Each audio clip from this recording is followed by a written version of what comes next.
J'ai fait une collecte de données il y a quelques années. En fait, mon champ de spécialisation, c'est surtout celui des organisations de santé. Et on avait, en fait, interrogé en particulier des infirmières, des médecins sur leurs conditions de travail, leur environnement de travail, etc. Les difficultés auxquelles elles sont confrontées. Et on avait fait un terrain aussi à l'université même, qui est évidemment une organisation complexe. Et on avait choisi d'interroger, de faire en fait des entrevues auprès de profs de tous les rangs, début de carrière, en fin de carrière, etc. Justement, l'idée, c'était de pouvoir recueillir des témoignages sur les difficultés, finalement, auxquelles elles sont confrontées au quotidien. Donc, j'ai des extraits de témoignages, puis je les ai mis dans le PowerPoint, donc ça va être plus facile à suivre. Et c'est en particulier ce que je vais vous présenter. Alors, le contexte, effectivement, un contexte qui est bien documenté, qui est bien connu en particulier. Qu'est-ce qu'on observe depuis, je dirais, au-delà d'une décennie? En fait, beaucoup de travaux qui ont été faits. Évidemment, moi, je suis de l'Université d'Ottawa, je viens donc de l'Ontario, mais je suis québécois. Mais la situation qui prévaut au Québec, qui n'est pas unique, hein, on la constate, on l'observe dans plusieurs provinces. Et plus largement, on pourrait dire, dans l'ensemble des pays industriels avancés. Alors, qu'est-ce qu'on constate? Évidemment, Maxime vient de le mentionner, diminution du financement public, restrictions budgétaires, rationalisation, on en a parlé beaucoup, soit dans les discours officiels, etc., la question des réformes, changement dans les modes de gouvernance.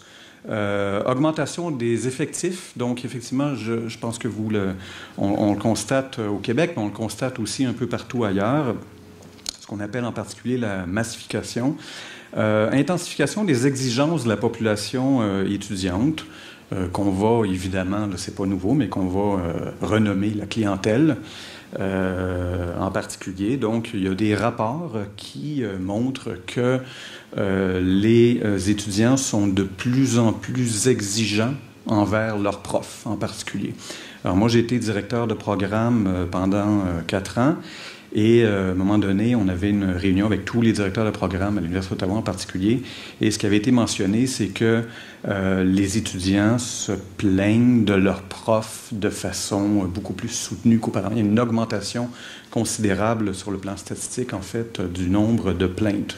Alors, des plaintes de type j'ai envoyé un courriel à mon prof hier, effectivement, mais il ne m'a pas répondu, c'est lamentable. Mon directeur de thèse ne m'a pas remis, disons, les corrections qu'il devait me remettre, etc. Vous voyez un peu le genre. Donc ça, c'est un constat qu'on fait, disons, à l'interne. Mise en place des systèmes d'évaluation du rendement aussi, donc en fait des outils qui sont de plus en plus complexes, contestables aussi par ailleurs, ne serait-ce que par rapport, si on prend l'exemple des évaluations d'enseignement. Je sais qu'en Ontario, je pense que c'est l'année passée, il y a un tribunal qui a invalidé apparemment, donc... Oui, exactement, c'est ça. Donc, en fait, la possibilité de prendre des décisions sur l'avenir d'un prof, sur la carrière d'un prof, à partir de ce type d'évaluation-là. Donc, on s'évalue constamment, hein, on est constamment évalué, on évalue tout le monde, et puis etc. Ça crée un climat quand même de tension, on va le voir un petit peu plus loin. Intensification, évidemment, aussi des activités de recherche, pression à la publication, c'est pas nouveau, c'est documenté. Course aux demandes de subventions, par ailleurs, avec des programmes qui ont quand même été charcutés, c'est-à-dire que les taux d'obtention des subventions sont... là, il y a eu apparemment une légère augmentation, mais il y a eu quand même une tendance de fond, c'est-à-dire que les taux de succès sont très, très bas et ça demande un temps fou que de rédiger une demande de subvention. Votre université veut que les profs, exige des profs qu'ils fassent des demandes de subvention et que ces profs-là se soumettent dans des programmes souvent dont le taux de succès est d'à peine 15-20 %. Multiplication des règles administratives, on pourrait en parler longuement, on va le voir un petit peu plus loin, des règles administratives entourant la gestion du quotidien, multiplication des systèmes informatiques, des papiers, des formulaires à remplir. Il y avait tout un discours, disons, optimiste il y a quelques années qui disait qu'avec la numérisation généralisée, on va éliminer complètement le papier. Ce qui est complètement faux. Il y a des recherches, en tout cas dans mon domaine, en communication organisationnelle, qui montrent qu'on imprime plus qu'auparavant. Donc, on a des formulaires à remplir et souvent des dédoublements de tâches. Si je prends mon propre exemple, si j'autorise le dépôt du projet, par exemple, d'un étudiant, ben, je dois signer un formulaire papier, je dois aussi aller en ligne pour cocher une case, puis une autre case, puis bon, etc. Donc, on multiplie les exigences. Implantation de nouveaux systèmes informatiques sans formation, il faut s'adapter. Un exemple de ça, on implante un nouveau système informatique récemment pour nous à l'université. Je parle de mon cas, évidemment, c'est celui que je connais le mieux, mais c'est assez généralisé, assez documenté dans d'autres universités. Et on me dit, ben, écoutez, oui, c'est facile à utiliser. Donc, en fait, voici le guide en PDF, et le guide fait 75 pages. Bon, alors il suffit de cliquer là, puis ça ne marche jamais, etc. Bref. Alors, mise en concurrence internationale, évidemment, bon, on en parle beaucoup, l'internationalisation, etc., dans les discours, on le voit. Alors, le contexte, bon, Maxime l'a présenté en particulier, donc, sous un certain angle. Les transformations globales, bon, du système, on pourrait dire, du système de santé, encore une fois, c'est mon domaine que je connais le mieux, mais aussi du système d'éducation, du système universitaire. Donc, on voit donc dans les années 80-90 d'un discours ou d'un ensemble de discours qui vont évoquer, je le mets en guillemets, la nécessité de réduire la taille de l'État, de freiner la croissance des dépenses publiques, voire de les réduire, consacrées aux services publics, alors éducation, santé en particulier, et de l'urgence d'amener les travailleurs, les profs, les médecins, les infirmières, etc., à faire plus avec moins dans un effort de rationalisation du travail. Alors, c'est l'avènement donc d'une société néolibérale. Dans les organisations publiques, qu'est-ce qu'on va voir? En fait, beaucoup de travaux là-dessus. Le New Public Management, la nouvelle gestion publique, etc. Alors, il y a des auteurs qui vont montrer que les pratiques managériales qui prévalent ou qui prévalaient dans le secteur privé vont se répandre aussi dans le secteur public. Par ailleurs, dans nos travaux, on a développé, bon, avec un certain nombre de collègues, en fait, on a analysé beaucoup l'organisation du travail, dans certains types d'organisations en particulier, et on parle dans une certaine littérature de l'avènement d'une société dite hyper-moderne. Qu'est-ce que ça veut dire? Alors, hyper, c'est une notion qui désigne le trop, vous allez voir où je veux en venir avec ça, le trop, l'excès, l'au-delà d'une norme ou d'un cadre. Elle implique une connotation de dépassement constant, de maximum, de situation limite.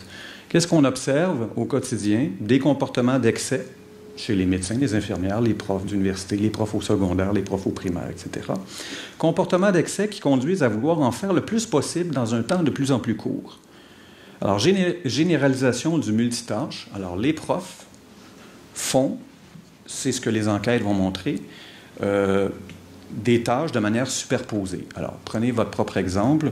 Vous corrigez en même temps que vous évaluez un chapitre de livre, en même temps que vous rédigez une demande de subvention, et là, vous avez un cours, et ensuite, vous revenez, vous avez des téléphones, vous avez des courriels, vous avez des réunions, on passe son temps dans les réunions, etc. Donc, généralisation du multitâche.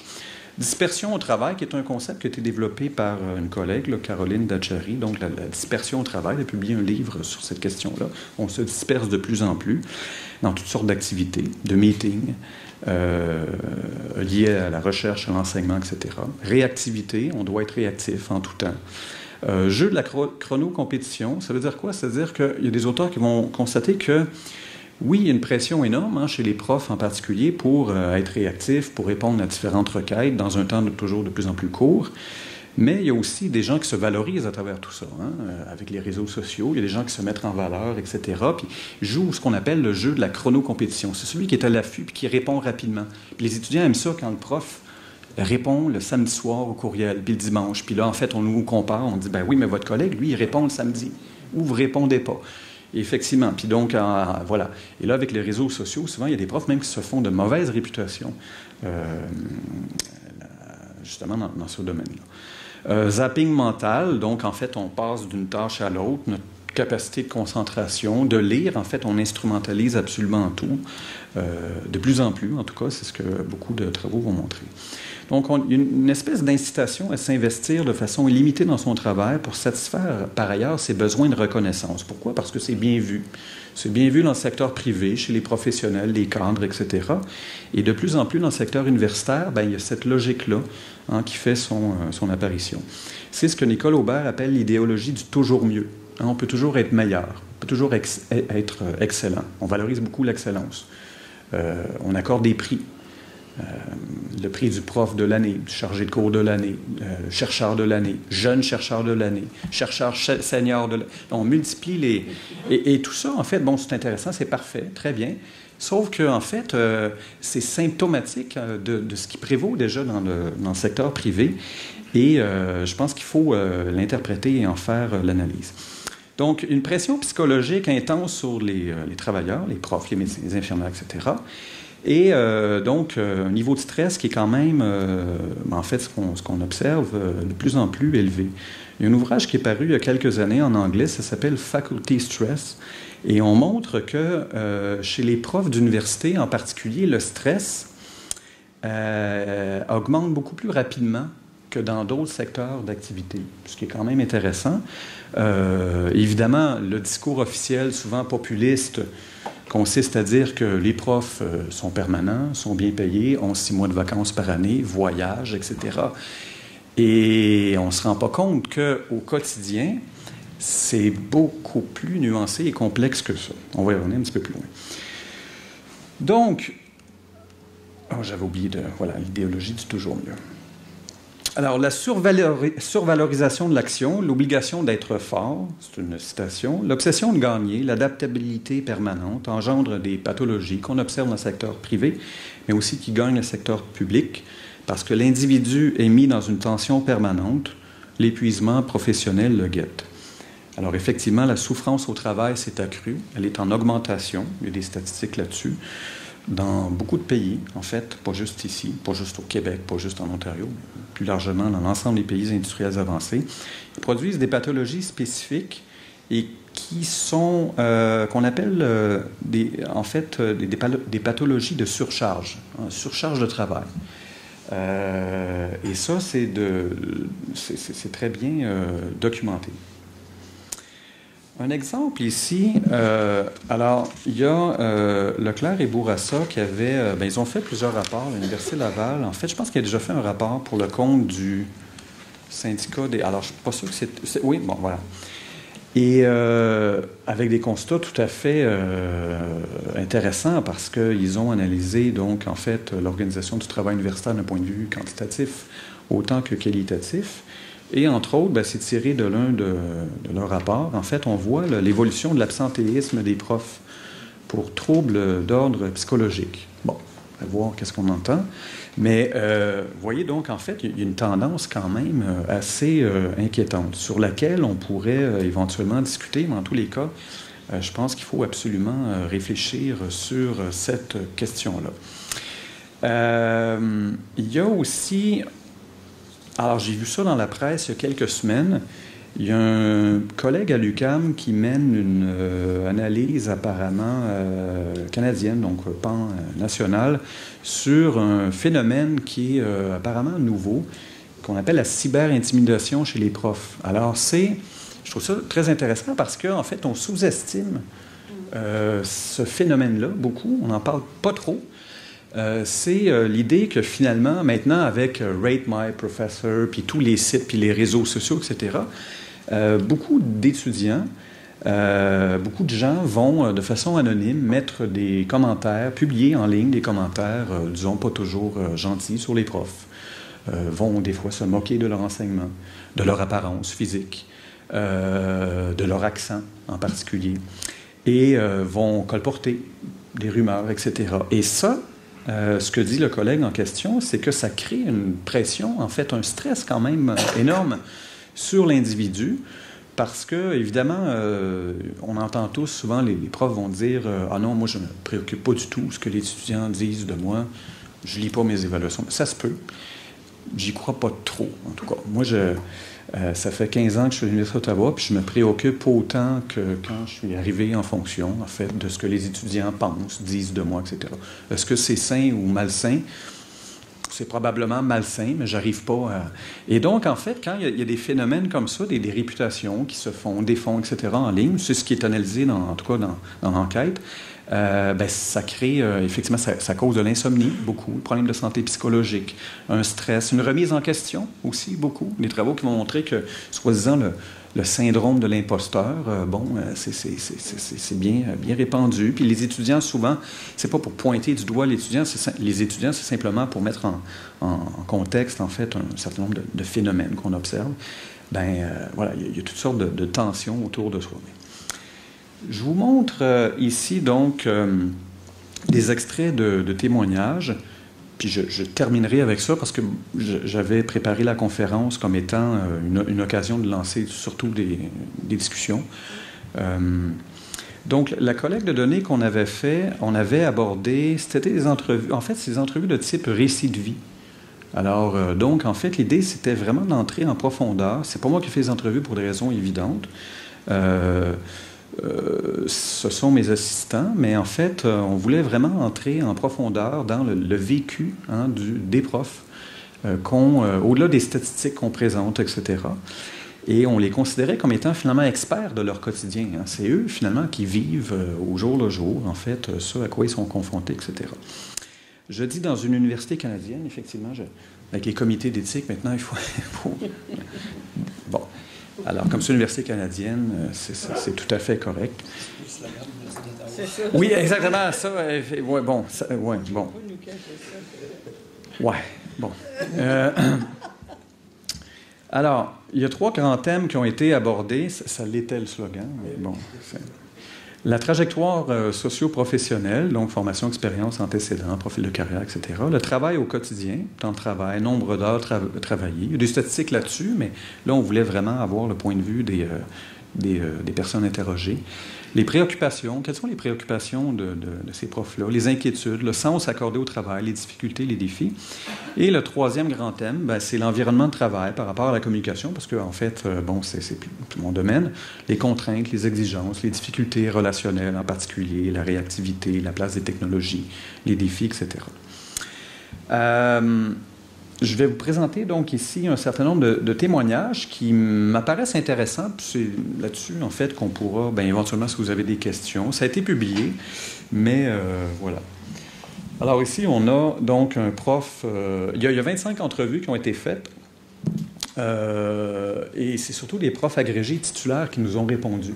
Très peu de profs adjoints. Est-ce qu'il y a lieu de l'interpréter? Possiblement. Quand on leur présentait, en fait, la recherche, etc., il y a très peu de profs en début de carrière qui nous ont répondu. Ici, vous avez...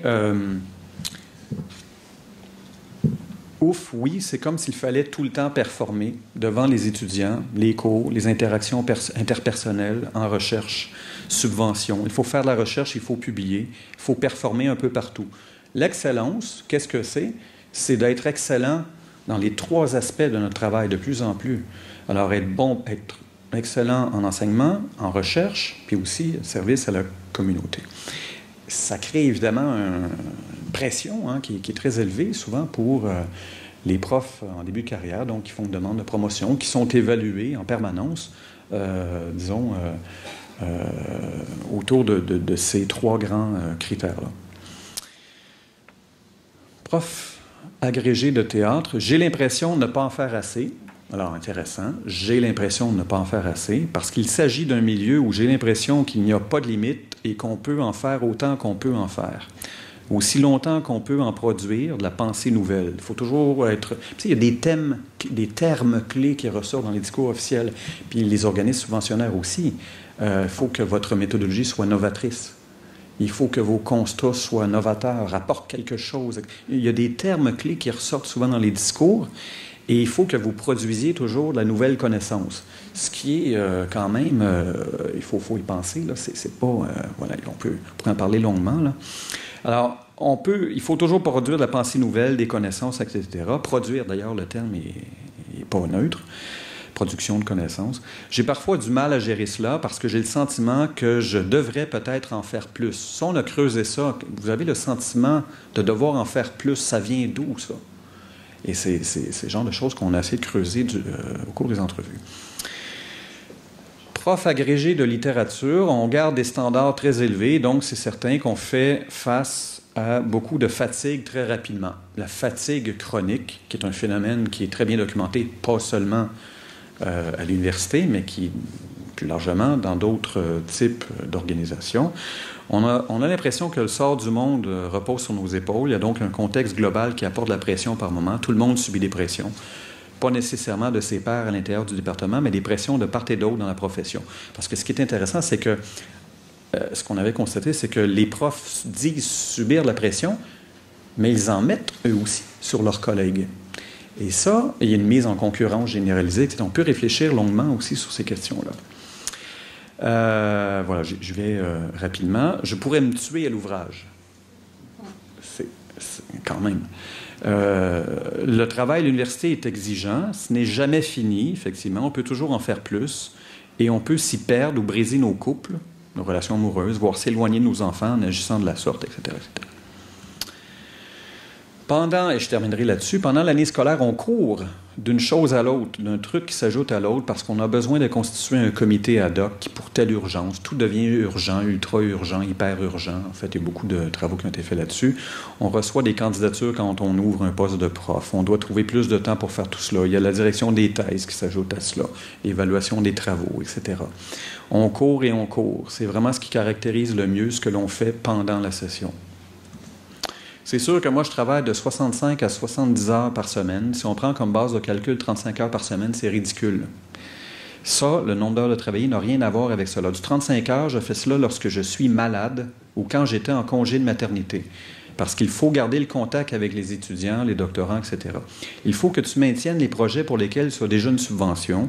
Il faut que tu continues à livrer, puis à être en relation avec tes partenaires, tes collègues, etc. Mais la vie d'intellectuel, c'est un peu ça. Tu es tout le temps en lien avec ta pensée ou en pensée avec quelque chose. Je suis toujours en train de m'écrire des petites notes sur les post-it, etc. C'est envahissant. Et finalement, on a des comptes à rendre à quasiment 100 000 personnes. Bon, t'imagines un peu. Mais...